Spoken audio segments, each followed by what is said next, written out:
మరిగే నీటిలో ఇలా పిండి వేసి చూడండి, ఇంటిల్లిపాది ఇష్టంగా అయితే తినేస్తారు. మార్నింగ్ బ్రేక్ఫాస్ట్కి గాను, ఈవినింగ్ స్నాక్స్ లాగా కూడా చేసుకోవచ్చు ఈ రెసిపీ వచ్చేసి. మరి ఈ పిండితో రెసిపీ ఎలా ఏంటనేది మీకు చూస్తేనే కదా అర్థమవుతుంది. లేట్ ఎందుకు, ఇంకా వీడియోలోకి వెళ్ళిపోదాం పదండి. ముందుగా ఒక కడాయి అయితే పెట్టేసుకొని అందులోకి 1.5 కప్పుల నీళ్ళు అయితే వేసుకోవాలి. ఇలా 1.5 కప్పుల నీళ్లు వేసుకొని ఈ నీళ్లు బాగా మరగనివ్వాలి. ఇందులోకి రుచికి సరిపడినంత ఉప్పు, అలాగే ఇందులోకి కొంచెం నెయ్యి అయితే వేస్తున్నాను. మీరు కావాలి అంటే నూనె అయినా వేసుకోవచ్చు. ఇలా ఇవి రెండు కూడా బాగా కలిసేలాగా కలిపేసుకొని ఇలా నీళ్లు బాగా మరుగుతున్నప్పుడు ఇందులోకి 2 కప్పుల బియ్యం పిండి అయితే వేసుకోవాలి. ఇక్కడ ముందుగా 1 కప్పు వేసాను. ఇలా 2 కప్పుల బియ్యం పిండి వేసుకొని మొత్తం కూడా కలిసేలాగా కలిపేసుకోవాలి.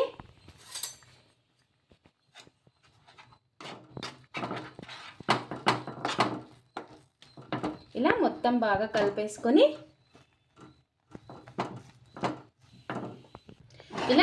కలిపేసుకొని మొత్తం కూడాను ఇప్పుడు గ్యాస్ అయితే ఆఫ్ చేసేసుకోవాలి. ఆఫ్ చేసేసుకొని ఒక ప్లేట్ అయితే పెట్టేసుకుందాము. ఇప్పుడు కొంచెం చల్లారిన తర్వాత మిగతా ప్రాసెస్ అయితే చూసేద్దాము.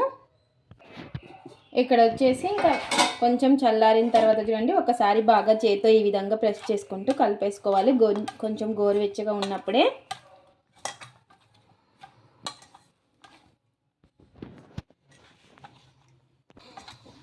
ఇలా అంత చేతితో బాగా ప్రెస్ చేసేసుకుంటే ఈ విధంగా చపాతీ ముద్దలాగా కలిపేసుకోవాలి అంత దగ్గరికి. ఇలా ఈ విధంగా చేసేసుకున్న తర్వాత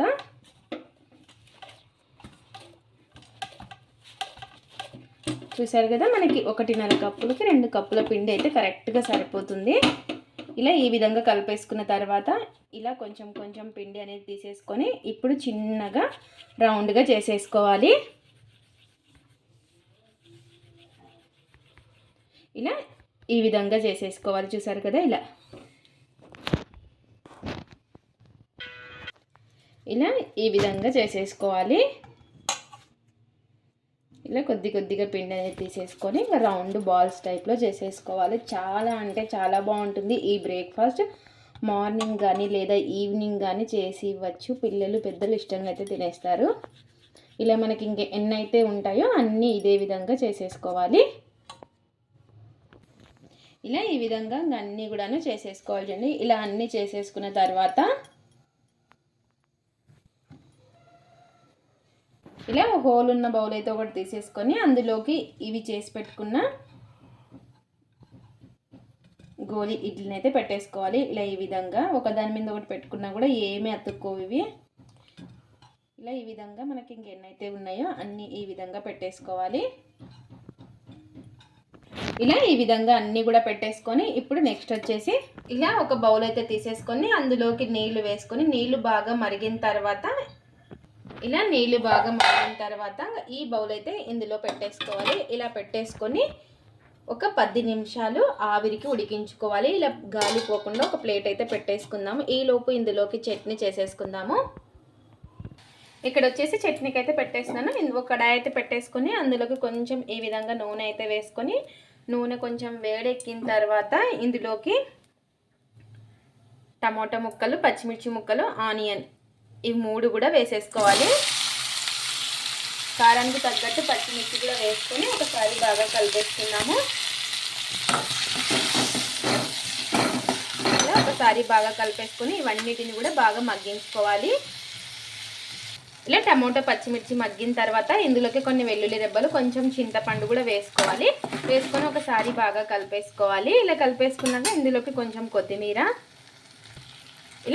కూడా వేసుకొని ఒకసారి మళ్ళీ బాగా కలిపేసుకొని కొంచెం మగ్గిన తర్వాత గ్యాస్ అయితే ఆఫ్ చేసేసుకొని ఇలా బాగా మగ్గిన తర్వాత గ్యాస్ అయితే ఆఫ్ చేసుకొని చల్లారిన తర్వాత మిక్సీ పట్టేసుకోవడమే. చల్లారిన తర్వాత మిక్సీ జార్ అయితే తీసేసుకొని మిక్సీ జార్లోకి వేసేసుకోవాలి అంతా కూడాను. ఇందులోకి రుచికి సరిపడినంత ఉప్పు, కొంచెం ఎండు కొబ్బరి ఇప్పుడు మిక్సీ పట్టేసుకోవాలి. ఇలా ఇంకా మిక్సీ పట్టేసుకున్న దాన్ని ఇంకొక బౌల్లోకి అయితే తీసేసుకుందాము. కొంచెం ఈ విధంగా బరకగా పట్టేసుకోవాలి. చట్నీ అనేది చాలా టేస్టీగా ఉంటుంది. ఇంకా ఇక్కడ వచ్చేసి చట్నీ అయితే రెడీ అయిపోయింది. ఇప్పుడు నెక్స్ట్ వచ్చేసి 10 నిమిషాల తర్వాత ఇవి కూడా ఉడికిపోయాయి. చూడండి, చూసారు కదా ఎంత సాఫ్ట్గా ఉన్నాయో. మనకి ఎక్కడ కూడా అతుక్కోకుండా చాలా అంటే చాలా ఈజీగా వచ్చేస్తాయి ఇవి. ఇంకా ఇప్పుడు నెక్స్ట్ వచ్చేసి ఓ కడాయి అయితే పెట్టేసుకొని అందులోకి కొంచెం ఈ విధంగా నూనె అయితే వేసుకోవాలి. నూనె కొంచెం బాగా వేడెక్కిన తర్వాత ఇందులోకి కొంచెం జీలకర్ర, అలాగే కొన్ని నువ్వులు, ఆవాలు, నువ్వులు ఉంటే నువ్వులైనా కూడా వేసుకోవచ్చు, చాలా బాగుంటుంది టేస్ట్. ఇంకా అలాగే కొన్ని శనగపప్పు, అలాగే కొన్ని మినప్పప్పు. ఇలా ఇవన్నీ కూడాను కొంచెం ఫ్రై చేసేసుకోవాలి, కొంచెం కలర్ చేంజ్ అయ్యే వరకు. ఇందులోకి కొంచెం కరివేపాకు, అలాగే పచ్చిమిర్చి చిన్నగా కట్ చేసి పెట్టుకున్నది, అలాగే కొంచెం అల్లం తురుము. ఇలా ఇవి కూడా వేసేసుకొని మళ్ళీ ఒకసారి బాగా కలిపేసుకోవాలి. ఇలా ఈ పచ్చిమిర్చి ఇవన్నీ కూడాను కొంచెం ఫ్రై కావాలి.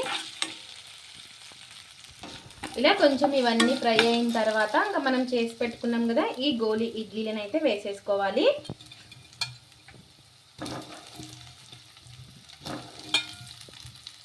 ఇలా ఇవన్నీ కూడాను వేసుకొని ఒకసారి బాగా కలిపేసుకోవాలి, కలిపేలాగా.